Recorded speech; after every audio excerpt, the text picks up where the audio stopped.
Muy buenos días, tardes o noches. Nosotros somos el equipo que está conformado por Ana Valeria, Juanita, su servidora, Alex, Xiomara, César, Abraham.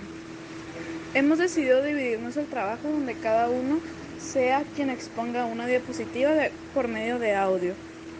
Nuestro tema es sobre la involución histórica de la ciudadanía. Muchas gracias. En el siguiente video buscamos explorar y profundizarnos en lo que ciudadanía refiere y la historia que ésta ha trascendido, haciendo énfasis en cada etapa de su evolución. Antes que nada, cabe precisar que la ciudadanía no se limita a un concepto. Ante todo, se trata de una experiencia sustentada en el pasar del tiempo y en contextos diferenciados. Es por ello que desde la antigüedad hasta nuestros días ha tenido distintas connotaciones, y desde luego esta noción ha sido percibida y ejercida desde diferentes ángulos, ya sea por la etapa histórica o bien por la cultural y o sociedad en que ésta se ha manifestado, ha cobrado su correspondiente significado.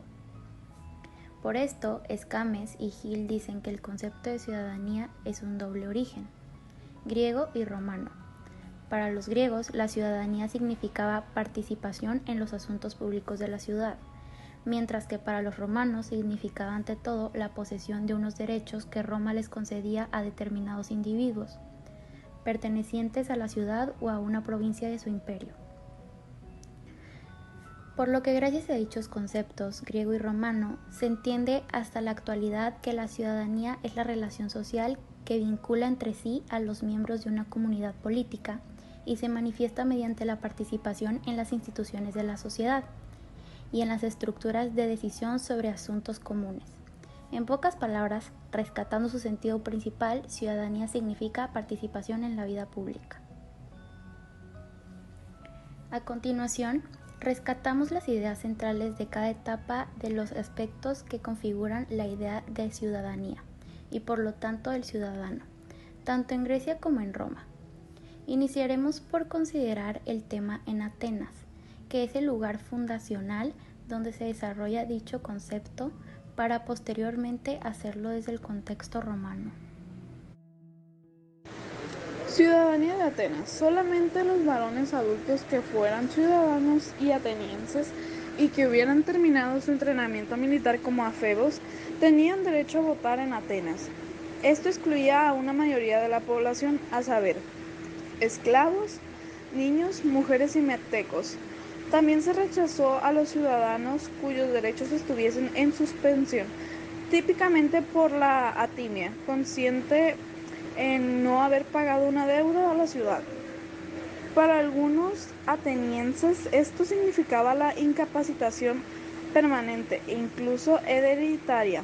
No obstante, al contrario que en las sociedades oligárquicas, no había requisitos de posesión de riquezas o propiedades que limitaran el acceso a la ciudadanía.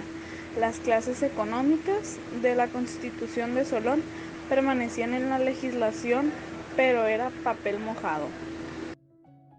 La ciudadanía romana era una posición social privilegiada en relación con las leyes, estatus social, propiedad y acceso a posiciones de gobierno, que se otorgaba a ciertos individuos a lo largo de la historia de la antigua Roma y fuera de Italia. No estuvo relacionada con el ser habitante de un territorio bajo dominio romano, hasta la Constitución Antoniana del año 212 después de Cristo, cuando fue otorgada a la ciudadanía romana a todos los hombres libres dentro del imperio. La ciudadanía en Roma estaba basada en la existencia de dos condiciones: el iurus consensus, que significa acuerdo en el derecho, y por la utitatis communio, comunidad de interés. Es decir, los componentes de la ciudadanía romana eran participar de los mismos intereses que los demás ciudadanos, es decir, de un interés general, ponerse de acuerdo en las normas que han de regir la vida de esa comunidad. Este es el modelo abierto de sociedad. Cumplidas esas dos condiciones, cualquier pueblo o grupo de personas, bajo determinadas condiciones históricas, pueden entrar a formar parte de la comunidad romana, esto es, tener su ciudadanía. El soporte fundamental en el que se sustenta la noción romana de ciudadanía es la libertad. Sin ella no puede erigirse la idea de persona, ni siquiera de persona sometida a una potestad familia. A partir de la libertad, la persona debe necesariamente pertenecer a una comunidad política. Por ello, en lengua latina, No existe un equivalente a la idea de alguien desprovisto de ciudadanía. Para los romanos, toda persona, por el solo hecho de ser libre, debe contar necesariamente con una ciudadanía. El concepto romano de ciudadanía fue modificado a través de la historia. Esta modificación puede ser vista como una extensión de derechos a sectores cada vez más amplios.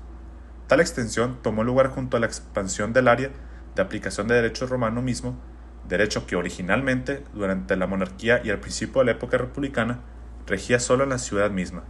Después en toda Italia y posteriormente terminó siendo entendido como aplicable a todos los habitantes del mundo conocido, sin consideración de su nacionalidad o condición social. El concepto de ciudadanía se gesta durante todo el siglo XVIII y eclosiona en el periodo revolucionario en Francia. Desde la segunda mitad del siglo XVII hasta 1789 se había desarrollado un intenso debate en torno a temas constitucionales, a las relaciones entre el rey y el pueblo, y en torno a política y a la modernización de la administración. En el entorno social antes de la Revolución, el régimen social se caracterizaba básicamente por los siguientes aspectos. El estado feudal se iniciaba en la producción de manufacturas y el comercio, lo que hacía que existiera una clase social llamada burguesa, compuesta esencialmente por comerciantes y artesanos, convirtiéndose en una clase económica muy fuerte. Los costos y lujos de la nobleza eran sometidos por el campesinado, haciendo con ello insostenible el antiguo régimen. La inexistencia de derechos y recursos propios por parte de la mayoría de la población, excepto de la aristocracia y el clero, hacían más notoria la desigualdad. En el plano ideológico y de frente al descontento con el sistema social y político prevaleciente en esa época, se plantean por algunos filósofos y pensadores de la época de las luces el ideal de mejores condiciones sociales, fundado en el conocimiento del cuerpo político inglés. Se puede decir que estaban dadas las condiciones mínimas necesarias en los diferentes órdenes de la vida, que marcarían la pauta para la emergencia de un movimiento social de la envergadura de la Revolución Francesa.